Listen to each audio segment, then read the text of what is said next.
Hey, what's up? It's Dominic D'Angelo. It's Rumor and Innuendo. I'm flying solo. It's Dom solo today, but I'm not solo because I'm with all of you. And thank you for joining in and tuning in here live every Monday through Friday. Let's say hi to some folks in the chat here. We got Triple E saying, "What's up? The Muppet Show special 5 out of 5. Do you believe in Joe Hendry?" I'm interested to see the Muppet Show, actually. Willie Thornbrew says he's so excited for another edition of R&I. Wrestling Old joins us. Good after morning, R&I peeps. It's Wednesday. You know what that means? It means I'm really, what's a synonym for thrilled? Oh, yeah, excited. I guess I got to play it here. Oh, Mullen, I got to play it. Devin Dowling says, "Hey, yo, Jungle Jack versus Ricochet will be a barn burner tonight." Yes, it will. I'm excited for that one. JWA, thanks for joining in. DeWalt says, "Morning, fellas. Good to see you." Oh, is that Joseph Wade Walters? Yes, it is. Joseph Wade Walt. That's what it is. Joseph Wade Walt. Glad I spelled it out there. Wanna Bree says, "Hello, on our I believe that Dom will play some exciting music today. Perhaps I will." Larry Z, who's excited for Dynamite? And Cammy Star, after morning. It's a fine day to believe in Joe Hendry. Yes, it is. Let's start with that, huh? I'm trying to get the logo up in the right manner so people can actually see what show this is. But look, they happen to, Joe Hendry has been a little bit forgotten. Has he not? He's been a little bit. Let's not lie here. He had that big, awesome appearance. I believe it was at Royal Rumble last year. I'm adjusting. I don't think how this is looking. I guess that's good enough, right? You guys know what show this is.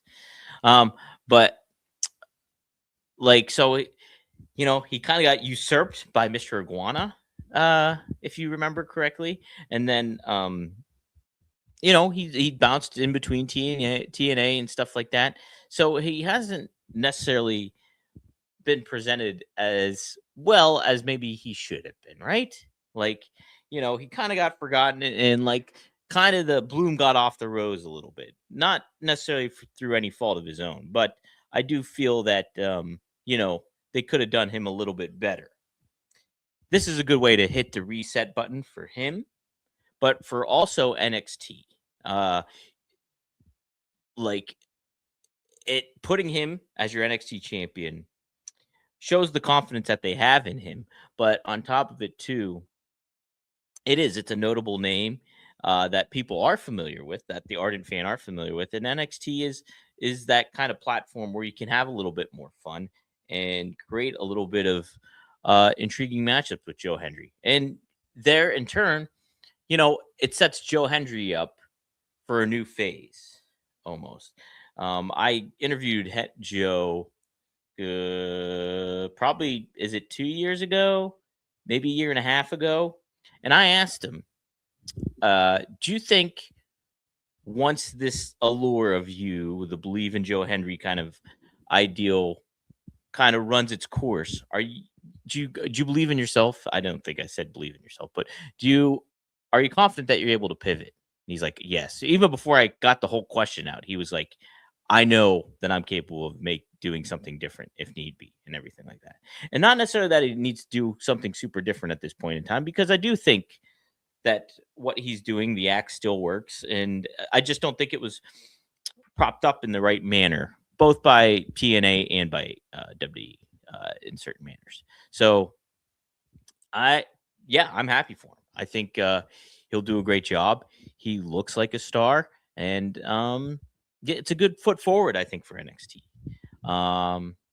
And so what a fun kind of match to have, a 7-man ladder match. It's pretty wild. And so cool win for him, and cool position for NXT here. Let's get some comments. Take a look at some of what your folks are saying here. Devin Dowling says, "My boss, who doesn't watch wrestling ever, says he got home late and turned on the TV to see a ladder match happening. So he checked it out. Said it was the worst match he'd possibly ever saw." Oh, wow. So that match didn't go well. Interesting. I actually didn't watch NXT, but I figured this is news to talk about, was that Joe Hendry winning the title. Either which way, you put the title on him, I think it's probably a good move. And Hendry just lost the TNA title too. So yeah, it kind of keeps things going a little bit, Dre Owens has joined us. Welcome, Dre. Thank you for chiming on in, tuning on in. So yes, good first few steps here for NXT. And a time where it's like WrestleMania season coming on, why not put the title on, a guy like Joe Hendry, and you can create a really fun matchup for WrestleMania weekend, which was stand and deliver. I typically believe for NXT during that time. So that'll be a good thing you can really do. That's what I heard about the ladder. I did hear the spot like Shiloh Hill, like one of the ladders busted or something, or he busted the ladder and he had to walk on it like stilts. So kind of wild. Yes, I have to go and try to watch the match just to get a good gauge for it. It'll be Roadblock. Seriously, they turned it to Roadblock for WrestleMania this year. What an awful name that is for a pay per view. I don't PLE, whatever you want to call it. I just don't. Nobody. There's no intrinsic value to the term Roadblock. It came during a time where WWE was not very good. Like Roadblock, the WCW enhancement talent is a different story. But Roadblock, the WPLE pay per view, does not do anything for me. Why not call it Starcade? No, something. Have some fun with some of the retro pay per views, whether that's an ECW one or a WCW one. I think you could have a good, I don't know. Come on, Roadblock sucks. All right. Did want to touch upon that. Figured that was pretty newsworthy for sure. So, yeah, Joe Hendry, I think there's some potential to kind of maybe have NXT recalibrate and find some further footing of what they maybe a game plan that they want to do. So having a guy like Joe Hendry's kind of like having an above average quarterback. Not that Joe Henry's above average, like he's better than that, but I mean, like it's like getting a good franchise quarterback to helm your team. And so I think that's putting him in the right position and putting NXT in the right position as they head towards WrestleMania season. So there are my thoughts on that. Yeah, great balls of fire. What was the what was the name of the pay-per-view that they had when Bray and Braun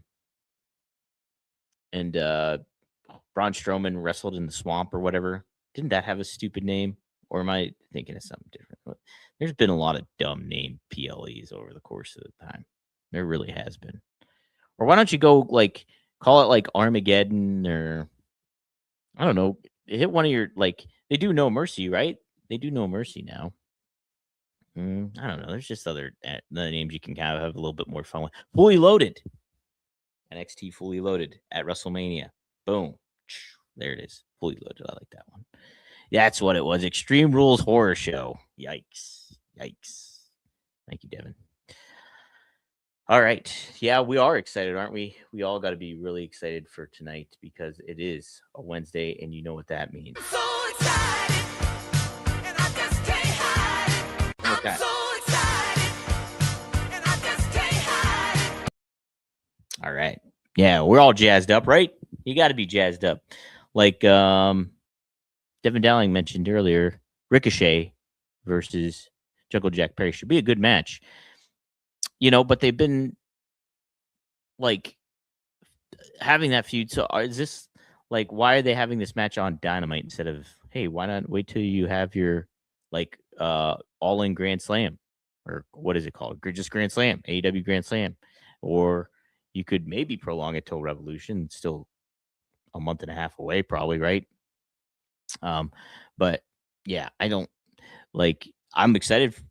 I'm excited for the match, but I don't think I don't know if putting it on just a random Dynamite is the right move to do either. Are they in Las Vegas? I think they're in Las Vegas tonight, actually. It's funny because yes, they are. They are in Las Vegas. It's so wild to think. I associate Las Vegas greatly with AEW. Because oh my god. What is it now? 2019. How many years ago was 2019? So 7 years ago was my first wrestling related work trip. I was writing for WrestleZone at the time, and my boss, who still works there and runs the helm, shout out to Bill Pritchard. He asked if I would go to the AEW ticket announcement party, and I did. First time I ever was in Las Vegas. First time experienced any of that, and I was just on my own, like doing the press stuff. And I tell you what, it was a really special time to be a part of it all. And so, like, I always associate AEW with Las Vegas and vice versa. So it's kind of bittersweet in certain ways that, Double or Nothing has gone away from Las Vegas and done different things. And at the same time, too, WWE's kind of made that more of their home, is Las Vegas, obviously, for WrestleMania these past 2 years. Because, like, at the time, it was such a burgeoning, a lot of hope and optimism and excitement behind what AEW was doing, because at this time they didn't even have Dynamite. It was just a Double or Nothing pay-per-view. Their first ever pay-per-view was getting announced later for May. And it was a little brisk. It was a little brisk in Vegas at that time too. But met a lot of media members for the first time. Andreas Hale, I remember meeting, who's from Las Vegas. He writes for ESPN. He's the notable guy that wrote the review of WrestlePalooza on ESPN.com. Formed some relationships, and in turn too, I got to interact with a lot of the names, like the Young Bucks. Randomly ran into Nick Jackson, interacted with MJF. I won't spoil anything that the kind of discourse we had, but it was neat. It was a super, super cool time to be a part and be at the cusp of all that stuff. And it makes me think too how much has changed since then, in so many ways. In AEW, obviously, and WWE too, and how wild this business and run has been. So pretty neat. Okay, let's talk Dynamite, huh? Let's talk a little Dynamite. Wow, we got it going. Let's see if I can do. I'll do a little screen share. A little screen share happening. Image file, share screen. All right. X. We got All Elite Wrestling here. Let's make sure people can see it. It's not even up. All right, Dominic. Good job. Here we go. Boom. All right. Let's take a look. These are just some of the matches. Tonight, MJF versus Brody King, the Eliminator match. We all love Eliminator matches, right? My goodness. So exciting. Look, I get this. I don't. Why have this? Why not have Brody King have to fight somebody else that's a top contender for the world championship? Even if you position them in a certain manner, like have him go up against like a former champ. Like, what's the harm in having, I don't know, I'm just going to try to pick a random name. Samoa Joe, Brody King versus Samoa Joe. You got to go through Samoa Joe. Not that that's necessarily the best match to have if you're doing things with Samoa Joe, but like have somebody like that instead of just, okay, we're already getting MJF versus Brody King. So we see it first and then we'll see it again at Grand Slam. It just doesn't make sense. I do think Brody King wins this match and then he goes on to Grand Slam to face MJF. I do think that happens. Oh, interesting. Wrestling OLED feels differently. I would love it if King won here, but something else tells me he's getting screwed. Could happen. I almost prefer maybe that would happen. If they're doing this stupid eliminator match, like don't have him have the match then. Like make this mean something instead of, having him just be a fodder for MJF in his title run. Like I would rather have that happen, I think. And then you prolong that later. Maybe if you want to put Brody King in the world title picture later on, it would make more sense than after that. So I'm all right at that.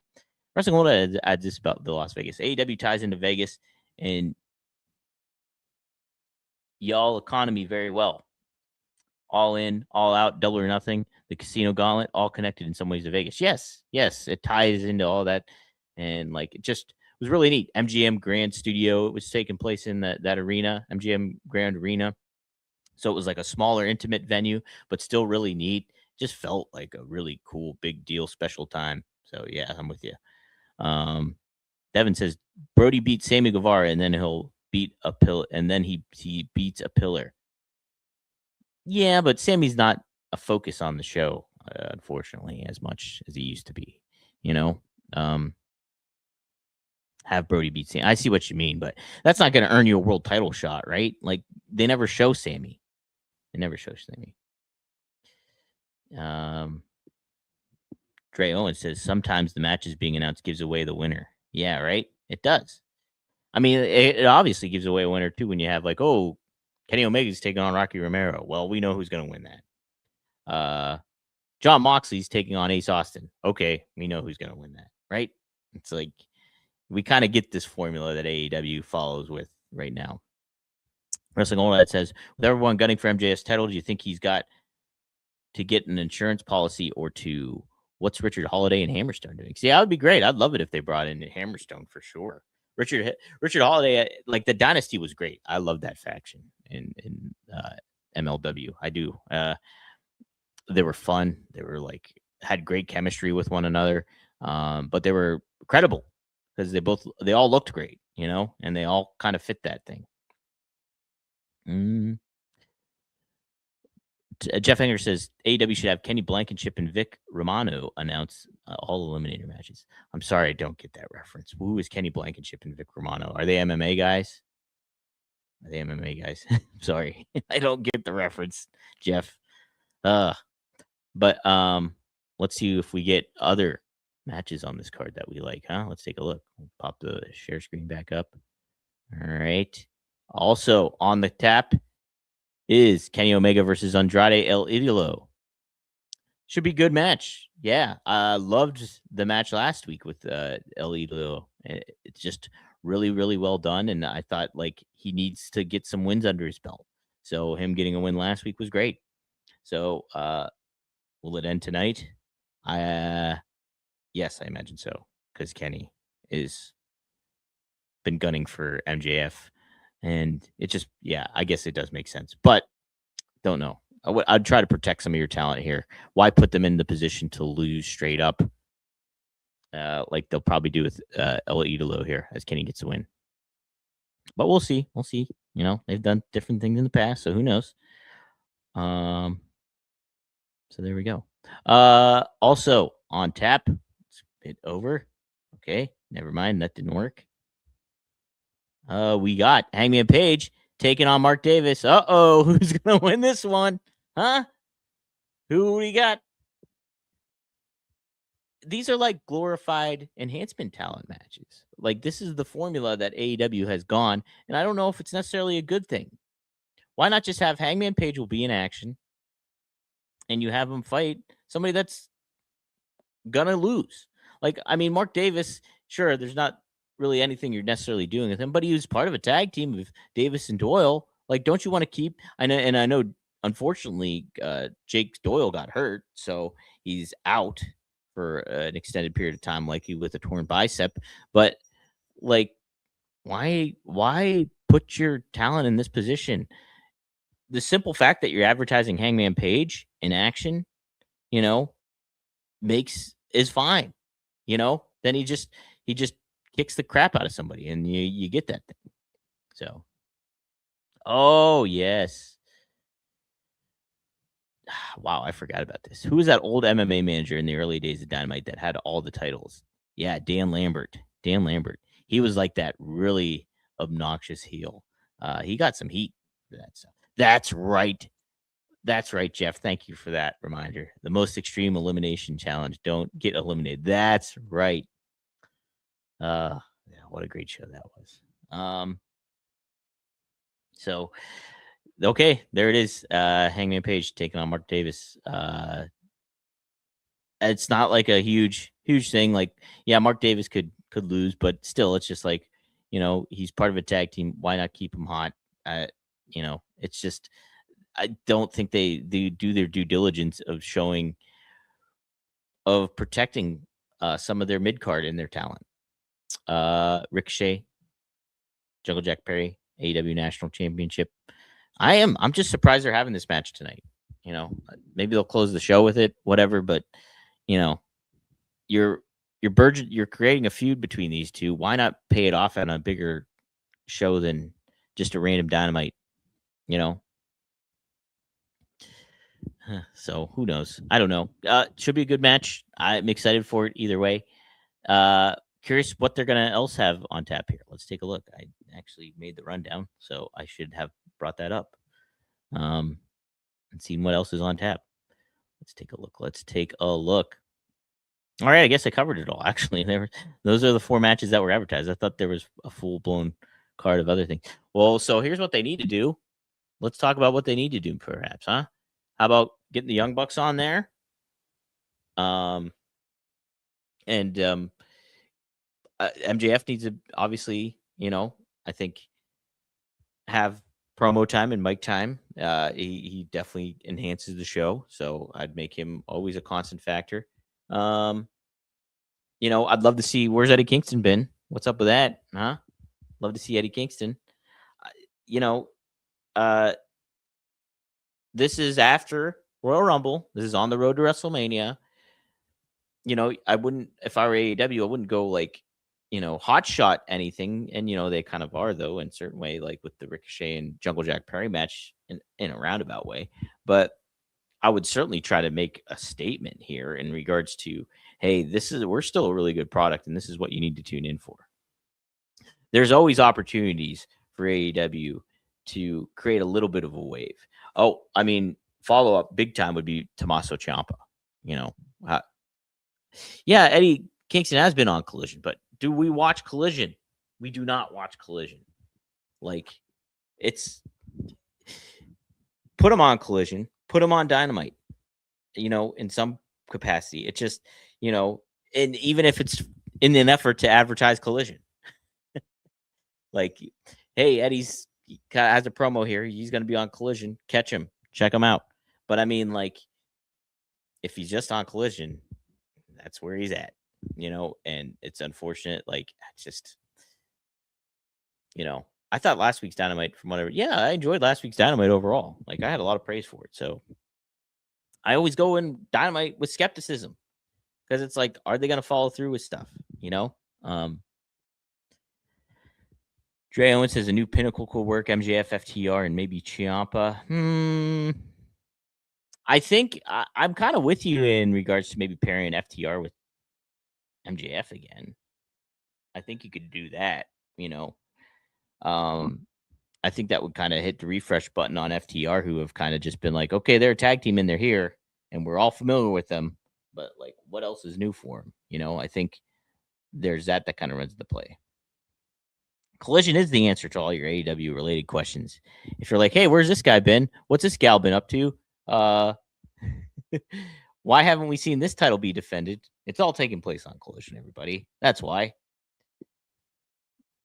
See, look at this. Eddie got stoned with the Rascals in the parking lot on Collision. Not even joking. Put that on Dynamite. I don't get it. Just put it on Dynamite. A new talent you've acquired in the Rascals. I forgot about the Rascals. And they just debuted them a couple of weeks ago. Like, do those segments on Dynamite and then make them have a match on Collision. It makes 0 sense. 0 sense. Again, if I had hair, I'd pull it out. I'd be pulling out several times. All right, let's take a look at the jerk cheats real quick before we close this show out. But yes, I want to be excited for Dynamite. And usually when I watch it, there's things that I can be very critical of, but there's also things I like. But it's just tough, man. It's, after all the opportunities that they had to really make something super duper special and make it such a unique thing, there's been so many missteps. They take one step forward and then it's like 3 steps back. It really is. What is this? Tony Khan comments on Powerhouse Hobbs, also known as Royce Keys, leaving AEW. I'll always wish him the best. Let's see what he said. AEW president was asked about Keys' departure from AEW during a chat with Josh Martinez. Here's what he had to say. Well, I think Powerhouse Hobbs had a great run here in AEW. He started wrestling here in Jacksonville, where I am now, and he had some great matches. He became a champion in AEW. We're just talking about the TNT champion. He's a former TNT champion, former World Trio champion. I'll always wish him the best. All right, so kind of boilerplate talk. Don't know. It's a funny quote that Jeff Penninger. I'll put it up. Jeff says, "I'm pretty sure they released the Epstein files on Collision." Devin says he listened to that interview right before this, got like halfway through, then got the notification. I'm glad that I override a Tony Khan interview as engaging content, or me and Robert. At least you probably expected Robert to be here too, but you just got me. So, thank you, Devin. Yeah, I mean, instead of Tony saying like, "Oh, this has been great. It's been great to have him here," and I know you're keeping it classy, and that's probably the way you should handle it. I sure would like him to see him keep the talent instead of talking about, "Oh, it was great to have them, and I'll always respect them." Like, why not keep them? Why not keep Powerhouse Hobbs? Why not keep a Cody Rhodes? Why not keep a CM Punk? Make the efforts to do all that stuff. And I know takes two to tango, things come into play, all that other stuff. But I mean, if you created a good foundation for your product that talent was excited about working with and sticking around, and money's to be made and star powers to be had, then you have the things in place to re-sign talent that should be re-signed. And then in turn, your company feels like a big deal and it doesn't feel like a distant second place. I harsh on AEW and what I say, but it's all in love. It really is. I wax poetic about the ticket announcement party. It just was such a cool time, and it just really hurts and bums me out that they're just not in the position that they should be, and they should be in a better position. It's like, to make an extreme comparison, it's like having a kid. Not that I have a kid, I have a cat. It's like having a kid and then like putting it in the best position, doing your darndest as a parent to put them in the best position to succeed and do the right things. And then the kid just makes the mistakes that kids do. And, but they're not learning from their mistakes, it feels like. And that's very frustrating. Let's see. Tony Kong. I don't know. That's a funny comment, but I'm not gonna put that one up. Blue Dirt one says he posted up the money, but Hobbs still made the decision to leave. It's not that he didn't try. Right. Well, Hobbs is smart enough to know that his value will be raised if he goes to AEW because it's a star power thing. Like, he knows that he has a ceiling in AEW. There's more potential for him to make something different of himself than sticking in AEW. Yeah, he could be making a lot of money hand over fist, but like, if Tony Khan was like cognizant of past missteps and what has been wrong here with how he's handled talent by putting them on television, but then taking them off and then like not keeping them in the mix and then changing and pivoting from a certain storyline to another one and not putting the focus on him.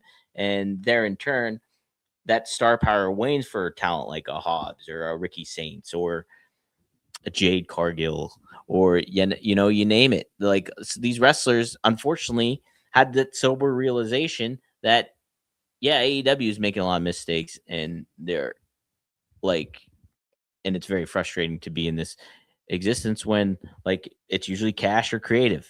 Well, guess what? Creative is one half of that too. And Hobbs was not liking the creative in AEW. So that maybe he goes for brighter pastures in WWE for creative and he can still get some cash. Maybe not as much at this moment in time, but who knows? Who knows what could happen? So I can't fault Hobbs for leaving whatsoever.